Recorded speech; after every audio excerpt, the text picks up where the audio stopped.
Hello hi. നമ്മളെപ്പോഴും chicken വാങ്ങിക്കുമ്പോൾ ഒരേ രീതി തന്നെയാണ് ചിക്കൻ കറി ഉണ്ടാക്കുന്നത്. സവാളയും തക്കാളിയൊക്കെ വാട്ടിയിട്ടാണല്ലോ ഉണ്ടാക്കുന്നത്, പൊടികളൊക്കെ ചേർത്തിട്ട്. അപ്പോൾ അതിൻ്റെയൊക്കെ വ്യത്യസ്തമായിട്ട് ഒരു രീതിയിലാണ് ഇന്ന് നമ്മുടെ ചിക്കൻ തയ്യാറാക്കുന്നത്. അപ്പോൾ അതെങ്ങനെയാണ് തയ്യാറാക്കുന്നത് നോക്കിയിട്ട് വരാം. അപ്പോൾ നമ്മൾ ആദ്യം തന്നെ ഇതുപോലെ ഒരു ഇടികല്ലിൽ ഒരു 4-5 പച്ചമുളക്, പിന്നെ വേണ്ടത് ഒരു ചെറിയ പീസ് ഇഞ്ചി, പിന്നെ കുറച്ച് വെളുത്തുള്ളി.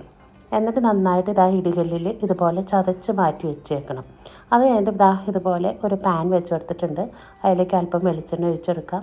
പട്ട, ഗ്രാമ്പൂ, ഏലക്ക ഇതെല്ലാം കൂടി ഇട്ട് കൊടുത്ത് ഒന്ന് പൊട്ടിയതിന് ശേഷം അതിലേക്ക് നമ്മൾ ചതച്ച് വെച്ചിരിക്കുന്ന വെളുത്തുള്ളിയും പച്ചമുളകും ഇഞ്ചിയും അതെല്ലാം കൂടി ഇട്ട് കൊടുക്കാം. പിന്നെ വേണ്ടത് ഒരു തണ്ട് കറിവേപ്പിലയും കൂടി ഇട്ട് കൊടുത്തിട്ട് നന്നായിട്ട് ഇതൊന്ന് മൂപ്പിച്ചെടുക്കാം. ഇഞ്ചി വെളുത്തുള്ളിയൊക്കെ മൂത്ത് വന്നു കഴിയുമ്പോൾ നമുക്കിനി ഇതിലേക്ക് പൊടികൾ ചേർത്ത് കൊടുക്കണം. ഇനിയിപ്പോൾ ഇതിലേക്ക് ഒരു 1/4 ടീസ്പൂൺ മഞ്ഞൾപ്പൊടി ഇട്ട് കൊടുത്തിട്ടുണ്ട്. പിന്നെ വേണ്ടത് 2 ടീസ്പൂൺ മല്ലിപ്പൊടി. പിന്നെ എരിവിനനുസരിച്ച് മുളക് പൊടിയാണ് ഞാൻ ചേർത്തെടുക്കുന്നത്. അപ്പോൾ അതൊരു 2 ടീസ്പൂണോളം ഞാൻ ചേർത്തിട്ടുണ്ട്. എരിവുള്ള മുളക് പൊടിയാണ്. അപ്പോൾ അതുകൂടി ചേർത്തെടുത്തിട്ട് നമുക്കിതൊന്ന് വഴറ്റിയെടുക്കാം. ഇനി ഇതിലേക്ക് ഒരു വലിയ സ്പൂണ് കുരുമുളക് പൊടി ചേർത്തിട്ടുണ്ട്. പിന്നെ ഒരു 1/4 ടീസ്പൂണോളം മസാല പൗഡർ അതുകൂടി ചേർത്തെടുത്ത് നന്നായിട്ട് ഇതൊന്ന് നമുക്ക് വഴറ്റിയെടുക്കാം.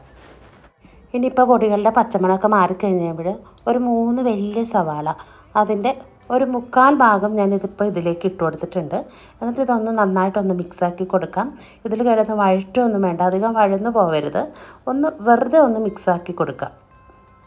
ഇപ്പോൾ നമ്മുടെ സവാളയിലേക്ക് നമ്മുടെ മസാലകളൊക്കെ നന്നായിട്ട് കൂട്ടി യോജിച്ച് വന്നിട്ടുണ്ട്. ഇനിയിപ്പോൾ നമ്മൾ നല്ലപോലെ കഴുകി വാല വെച്ചിരിക്കുന്ന 2 കിലോ ചിക്കനാണ് കേട്ടോ, അത് ഇതിലേക്ക് ഇട്ട് കൊടുക്കുകയാണ്.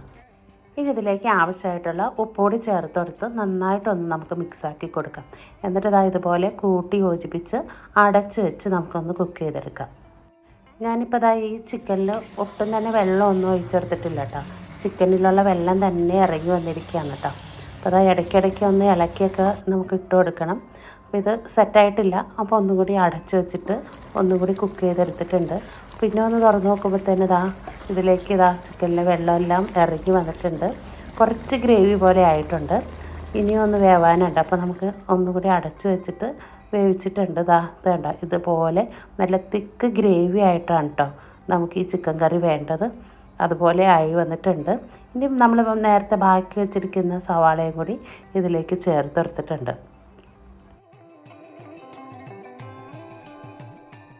പിന്നെ ഇതിലേക്ക് ഒരു മീഡിയം സൈസ് തക്കാളി ഇതുപോലെ കട്ട് ചെയ്തത് അതും കൂടി ചേർത്ത് കൊടുത്തിട്ടുണ്ട്. എന്നിട്ട് ഒന്ന് മിക്സാക്കി കൊടുക്കാം. കുറച്ച് കറിവേപ്പിലയും കൂടി ചേർത്ത് കൊടുത്തിട്ട് ഒന്ന് മിക്സാക്കിയിട്ട് ഒരു 5 മിനിറ്റ് അടച്ച് വെച്ചിട്ട് ഒന്ന് കുക്ക് ചെയ്തെടുക്കാം. ഒരുപാട് വെന്ത് പോവരുത് തക്കാളിയും സവാളയൊക്കെ. അതാണ് കേട്ടോ ഈ ചിക്കൻ കറിയുടെ ഒരു പ്രത്യേകത തന്നെ. നമ്മൾ ചിക്കൻ കഴിക്കുമ്പോഴും സവാളയും തക്കാളിയും അതുപോലെ കടിക്കണം. നല്ല സൂപ്പർ ടേസ്റ്റാണ് കേട്ടോ. അപ്പോൾ എല്ലാവരും ഇതുപോലെ ഒന്ന് ചെയ്ത് നോക്ക്. അടുത്ത വീഡിയോ കാണുന്നവരെ എല്ലാവർക്കും ബൈ.